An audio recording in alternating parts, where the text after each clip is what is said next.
En la primera sesión que tuvimos en esta comparecencia tuvimos a la directora de contenidos de la cadena SER, Montserrat Domínguez, que nos confesó que a la hora de hacer periodismo ellos tienen un sesgo ideológico.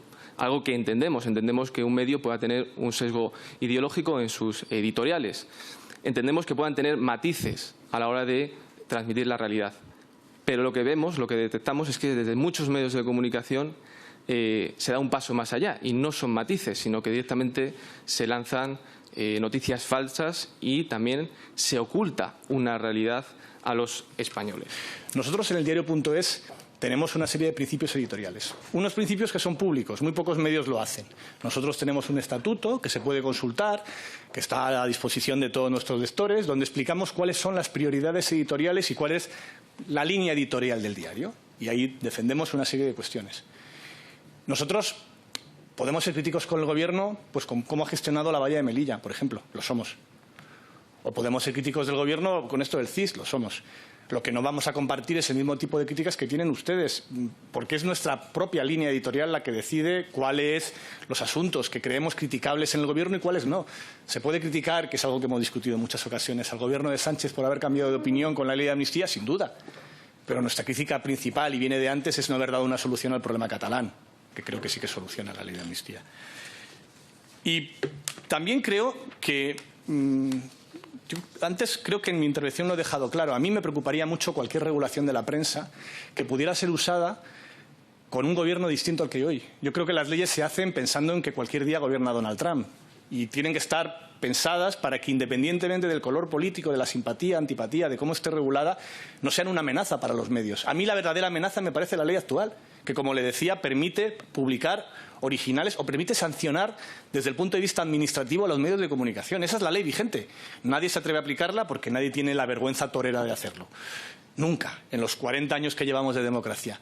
Pero espero que no nos encontremos en el futuro, no tengamos que lamentar en el futuro que llegue un gobierno que sí que se atreva a aplicar lo que viene en la ley en vigor, que es terrible, ¿eh? Les pido por favor que la lean, porque además de sonrojante, porque en el preámbulo habla de los principios del movimiento nacional y cosas así, firmado por Franco. Después en el propio texto se habla de esto, sanciones administrativas a los medios de comunicación, obligatoriedad de publicar los originales que manda el Ministerio de Información, en fin. Se quitaron muchas de las cosas que se había hecho mal en la ley más duras, en la ley franquista, que no tenía la censura previa, ese fue el paso de esa ley, pero sí que tenía, por ejemplo, que era el Gobierno quien decidía quién podía ser director y había una habilitación ministerial. Eso se quitó. Pero muchas cosas que se dejaron, que en el 77 parecieron razonables, quiero entender, porque por eso se dejaron, siguen en vigor. Y es una amenaza real para los medios que esa ley siga en vigor y pueda llegar en el futuro un Gobierno que se atreva a cumplirla. Sería, de verdad, mucho más peligroso que cualquier reforma que se pueda hacer hoy. Yo tengo aquí una fotografía, no sé si usted conoce a este señor, se llama David, tenía 38 años y hace unos días defendió a su mujer y a una niña de 14 años de las agresiones verbales y del acoso de 3 magrebíes.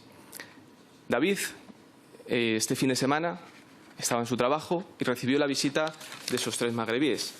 Le asesinaron con bates de béisbol, le pegaron una paliza. Dejó a su mujer y a su hijo sin marido y sin padre. Ustedes, en su medio de comunicación, este es el diario, la portada de hoy, no aparece su rostro. Ayer tampoco. Nos metemos en la edición de la Comunidad Valenciana y tampoco. No aparece su rostro.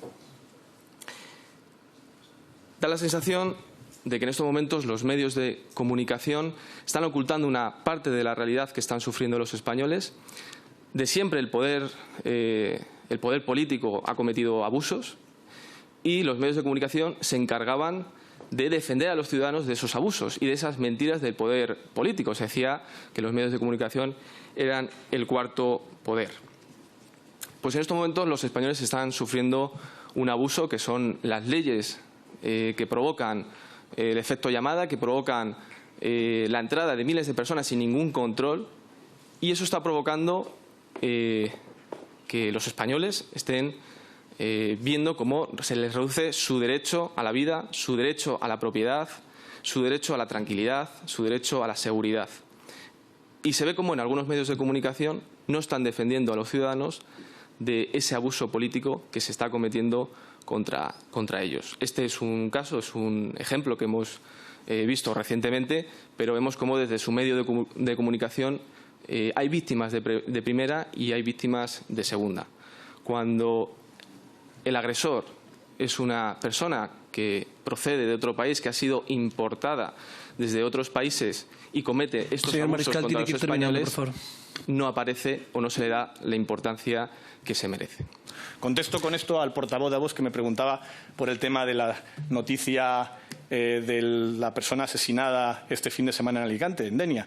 Nosotros, además de la edición local, la edición autonómica en Valencia, tenemos una edición local en muchas ciudades. Una de ellas es Alicante. Le enseño la noticia, la tengo aquí. Claro que la publicamos. Aquí está la noticia. Bueno, hemos hecho dos, una contando la agresión y otra contando que entraba en prisión uno de los detenidos. Está aquí, en la Marina Plaza, que es un medio asociado al diario.es. Déjeme que yo le he interrumpido a usted. Está aquí. Lo que también tenemos es la decisión editorial de no convertir la anécdota en dato y no convertir algo anecdótico, como un lamentable asesinato, en un ejemplo de que España está sometida a un problema gravísimo, como ustedes creen. Es verdad que le reconozco que su estrategia funciona. Se vio en una reciente encuesta en Cataluña, donde cuando a la gente le preguntaban cuántos inmigrantes hay en Cataluña, respondían que el doble de los que realmente hay.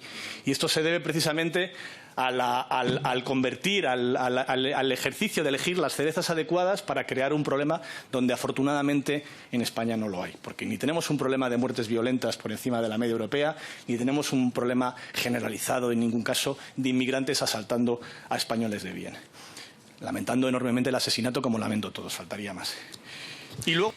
Y bueno, para preguntar, quería que usted nos contase o que hiciese énfasis en cómo esos medios de comunicación pueden volver a defender a los ciudadanos. Si considera usted que desde esos medios de comunicación se está provocando una desinformación, cómo atajarla, cómo solucionarla y también que nos contase.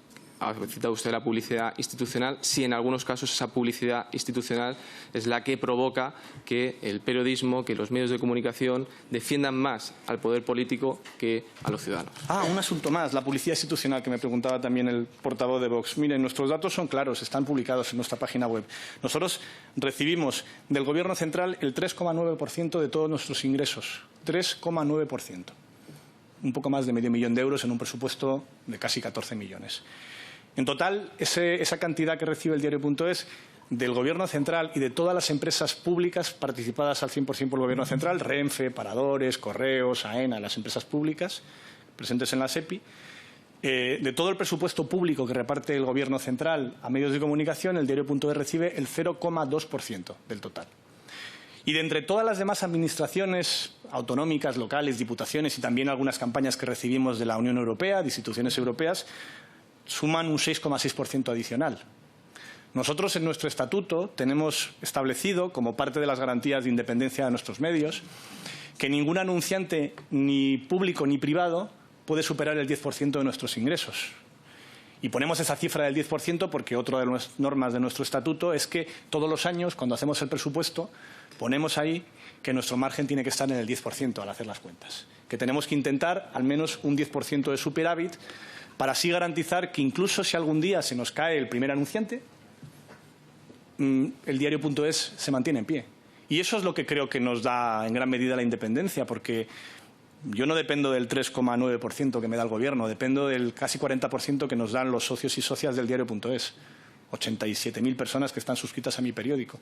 Y eso pues es lo que nos permite mantener nuestro criterio, nuestra independencia, siempre dentro de unos principios editoriales legítimos y que cada medio tiene la libertad de elegir los que considere necesarios, pero desde luego no en ninguna lógica de dependencia ni partidista, ni mucho menos de gobiernos.